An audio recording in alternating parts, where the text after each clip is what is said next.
अब समाचार विस्तार से। मुख्यमंत्री केसीआर दिल्ली गए, वहां बेगमपेट हवाई अड्डे से विशेष विमान से दिल्ली पहुंचे। इस महीने की 14 तारीख को दिल्ली में बीआरएस पार्टी के केंद्रीय कार्यालय का औपचारिक उद्घाटन किया जाएगा। मुख्यमंत्री केसीआर दिल्ली गए, वहां बेगमपेट हवाई अड्डे से विशेष विमान से दिल्ली पहुंचे। इस महीने की 14 तारीख को दिल्ली में बीआरएस पार्टी के केंद्रीय कार्यालय का औपचारिक उद्घाटन किया जाएगा।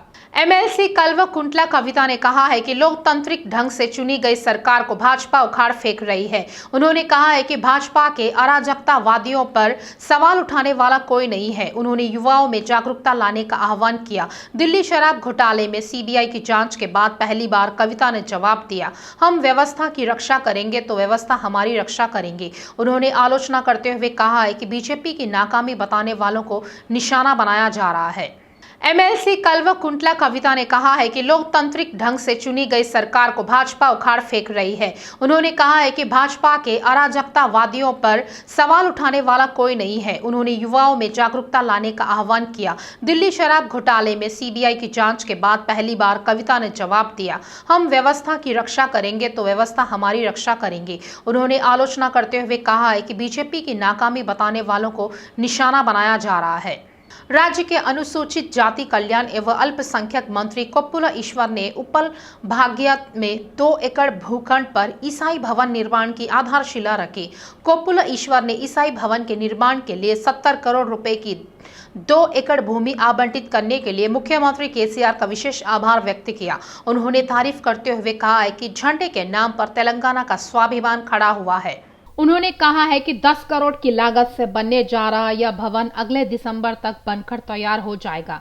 सभी समुदाय के उत्थान के लिए कड़ी मेहनत कर रहे मुख्यमंत्री केसीआर ने सभी से उनके लिए खड़ा होने को कहा। कोप्पुला ईश्वर ने कहा है कि तेलंगाना में सरकार के तत्वावधान में क्रिसमस का जश्न देश में कहीं और आयोजित किया जा रहा है और यह केसीआर का सम्मान है। राज्य के पशुपालन मंत्री तलसानी श्रीनिवास यादव ने स्पष्ट किया है कि सीएम ईसाइयों का बहुत सम्मान करते हैं। ईसाई भवन के निर्माण के पीछे मंत्री कोप्पुला ईश्वर को मुख्य कारक बताया जाता है। उन्होंने कहा है कि मुख्यमंत्री केसीआर के कई बार दबाव डालने के बाद उन्होंने एक बहुत ही मूल्यवान क्षेत्र में एक ईसाई भवन के निर्माण के लिए जगह आवंटित की, भले ही इसमें देरी हुई हो। उन्होंने इस बात की तारीफ की है कि वह 32 साल से राजनीति में है और जिस तरह विकास के कार्य चल रहे हैं वैसा किसी और सरकार ने नहीं किया। राज्य के स्वास्थ्य मंत्री हरीश राव ने स्पष्ट किया है कि मुख्यमंत्री केसीआर ने तेलंगाना राज्य में चिकित्सा शिक्षा पर विशेष ध्यान दिया है। उन्होंने कहा है कि 33 जिलों में 33 मेडिकल कॉलेज स्थापित किए जा रहे हैं। कई जिलों में मेडिकल कॉलेज शुरू हो चुके हैं। मंत्री हरीश राव ने सिद्दीपेट मेडिकल कॉलेज में पहले पीजी बैच के छात्रों के परिचय कार्यक्रम में भाग लिया। राज्य के स्वास्थ्य मंत्री हरीश राव ने स्पष्ट किया है कि मुख्यमंत्री केसीआर ने तेलंगाना राज्य में चिकित्सा शिक्षा पर विशेष ध्यान दिया है। उन्होंने कहा है कि 33 जिलों में 33 मेडिकल कॉलेज स्थापित किए जा रहे हैं। कई जिलों में मेडिकल कॉलेज शुरू हो चुके हैं। मंत्री हरीश राव ने सिद्दीपेट मेडिकल कॉलेज में पहले पीजी बैच के छात्रों के परिचय कार्यक्रम में भाग लिया। मंत्री तलसानी श्रीनिवास यादव ने एसआर नगर अमीरपेट प्रमंडल के अंतर्गत 15 करोड़ रुपए की लागत से बन रहे कमेटी हॉल व शॉपिंग कॉम्प्लेक्स के कार्यों का निरीक्षण किया। इस मौके पर उन्होंने बताया है कि वह लोगों की जरूरतों को जानेंगे और उनके समाधान के लिए काम करेंगे। उन्होंने कहा है कि आधुनिक कमेटी हॉल में जल निकासी, सड़क और पानी की लाइन जैसी कई समस्याओं का समाधान किया गया है जो जून तक उपलब्ध हो जाएगा। मंत्री तलसानी श्रीनिवास यादव ने एसआर नगर अमीरपेट प्रमंडल के अंतर्गत 15 करोड़ रुपए की लागत से बन रहे कमेटी हॉल व शॉपिंग कॉम्प्लेक्स के कार्यों का निरीक्षण किया। इस मौके पर उन्होंने बताया है कि वह लोगों की जरूरतों को जानेंगे और उनके समाधान के लिए काम करेंगे। उन्होंने कहा है कि आधुनिक कमेटी हॉल में जल निकासी, सड़क और पानी की लाइन जैसी कई समस्याओं का समाधान किया गया है जो जून तक उपलब्ध हो जाएगा। पीसीसी के पूर्व अध्यक्ष हनुमंत राव ने कहा है कि यह अजीब बात है कि मोदी के 8 साल के शासन के बाद देश की आर्थिक स्थिति ठीक नहीं है। सत्ता में आने के बाद उन्होंने कहा था कि मैं 2 करोड़ नौकरियां दूंगा। उन्होंने बेरोजगारों को धोखा दिया। उन्होंने कहा है कि मोदी प्रधानमंत्री होते तो पिछड़ों के अच्छे दिनों की कामना की थी, लेकिन उन्होंने पिछड़ा वर्ग आरक्षण विधेयक पेश नहीं कर धोखा दिया है। पीसीसी के पूर्व अध्यक्ष हनुमंत राव ने कहा है कि यह अजीब बात है कि मोदी के 8 साल के शासन के बाद देश की आर्थिक स्थिति ठीक नहीं है। सत्ता में आने के बाद उन्होंने कहा था कि मैं 2 करोड़ नौकरियां दूंगा। उन्होंने बेरोजगारों को धोखा दिया। उन्होंने कहा है कि मोदी प्रधानमंत्री होते तो पिछड़ों के अच्छे दिनों की कामना की थी, लेकिन उन्होंने पिछड़ा वर्ग आरक्षण विधेयक पेश नहीं कर धोखा दिया है। पूर्व सांसद पोन्नम प्रभाकर ने कहा है कि टीआरएस केंद्र पर राज्य की 4 कोयला खदानों के निजीकरण का आरोप लगा रही है, लेकिन सिंगरैनी को लेकर मैं जो भी फैसला होता है उसे केंद्र और राज्य सरकारों की मंजूरी मिलनी चाहिए।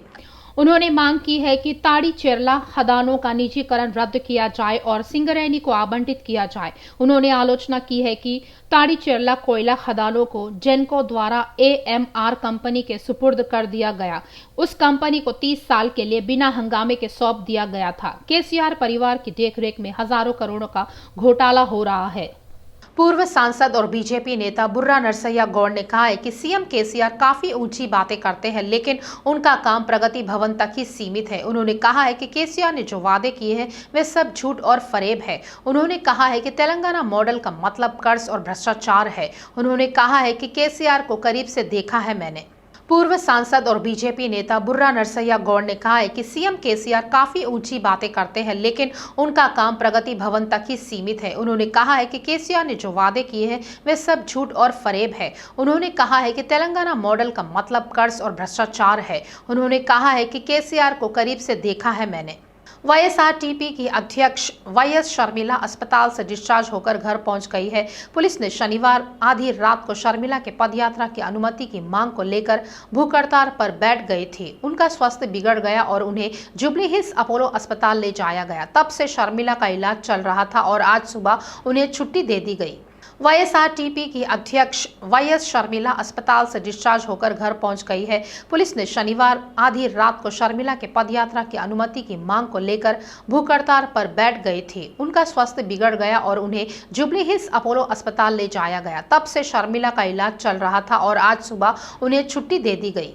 राज्य योजना आयोग के उपाध्यक्ष बोयिनपल्ली विनोद कुमार ने केंद्र सरकार से रेलवे विभाग में विभिन्न श्रेणियों के रिक्त पदों को तत्काल भरने की मांग की है। राज्यसभा से विनोद कुमार ने बताया है कि केंद्रीय रेल मंत्री अश्विन वैष्णव द्वारा जारी रिक्तियों की सूची के अनुसार सिकंदराबाद के केंद्र दक्षिण मध्य रेलवे में भी विभिन्न श्रेणियों की नौकरियों में रिक्तियां हैं। उनके बारे में राज्य से चुने गए 4 भाजपा सांसद सुध क्यों नहीं ले रहे हैं। राज्य योजना आयोग के उपाध्यक्ष बोयिनपल्ली विनोद कुमार ने केंद्र सरकार से रेलवे विभाग में विभिन्न श्रेणियों के रिक्त पदों को तत्काल भरने की मांग की है। राज्यसभा से विनोद कुमार ने बताया है कि केंद्रीय रेल मंत्री अश्विन वैष्णव द्वारा जारी रिक्तियों की सूची के अनुसार सिकंदराबाद के केंद्र दक्षिण मध्य रेलवे में भी विभिन्न श्रेणियों की नौकरियों में रिक्तियां हैं। उनके बारे में राज्य से चुने गए 4 भाजपा सांसद सुध क्यों नहीं ले रहे हैं। हैदराबाद में पुलिस ने 8.5 किलो सुयोडो एफेड्रीन जब्त किया है। रचकोंडा सीपी महेश भागवत ने बताया है कि इसकी कीमत करीब 9 करोड़ रुपए होंगी। उन्होंने कहा है कि वे इस दवा को लुंगी और फैंसी आइटम बॉक्स में पार्सल कर चेन्नई से ऑस्ट्रेलिया और न्यूजीलैंड के रास्ते हैदराबाद और पुणे भेज रहे थे। उन्होंने बताया है कि मोहम्मद कासिम और रसूलुद्दीन के पास से यह नशीला पदार्थ बरामद किया गया है और उनके पास से फर्जी ID कार्ड और आधार कार्ड मिले हैं।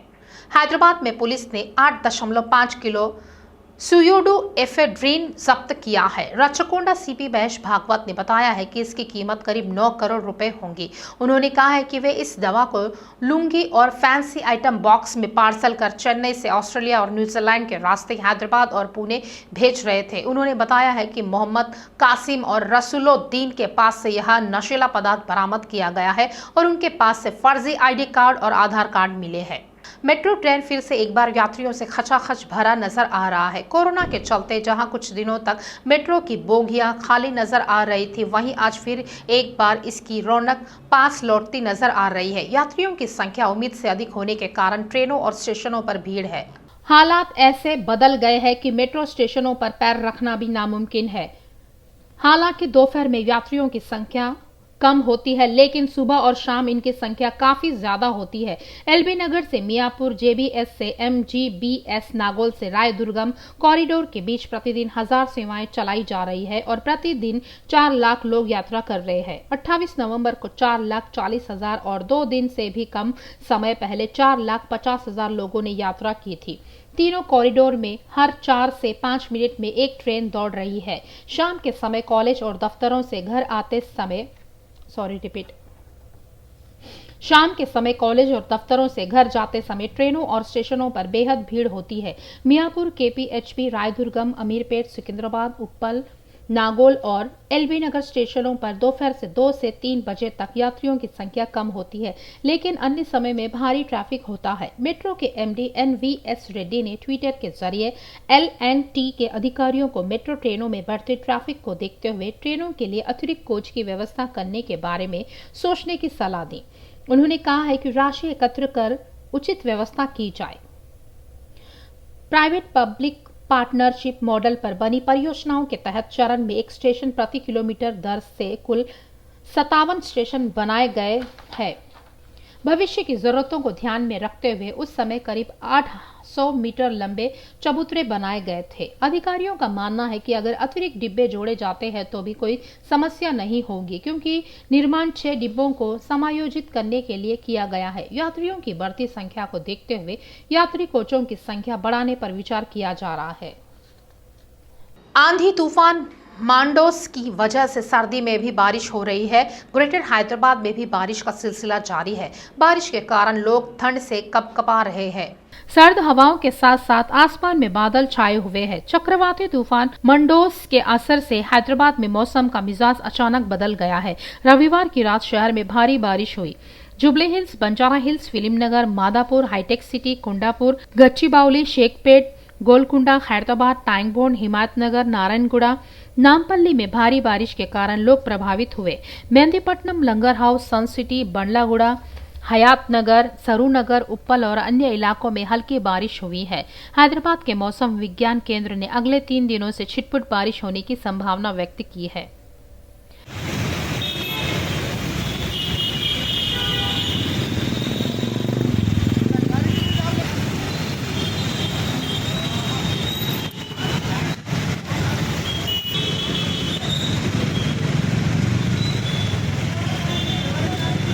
राज्य सरकार हैदराबाद शहर के सरकारी अस्पतालों में कॉर्पोरेट दवा उपलब्ध करा रही है, लेकिन यह दवा 1 या 2 अस्पतालों तक ही सीमित है। कोंडापुर एरिया अस्पताल इसका प्रमाण है।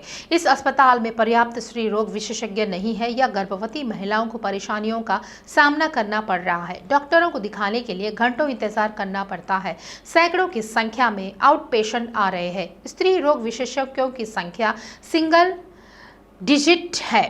डॉक्टरों की कमी के कारण जांच के लिए आने वाली गर्भवती महिलाओं को घंटों कतार में खड़ा रहना पड़ता है।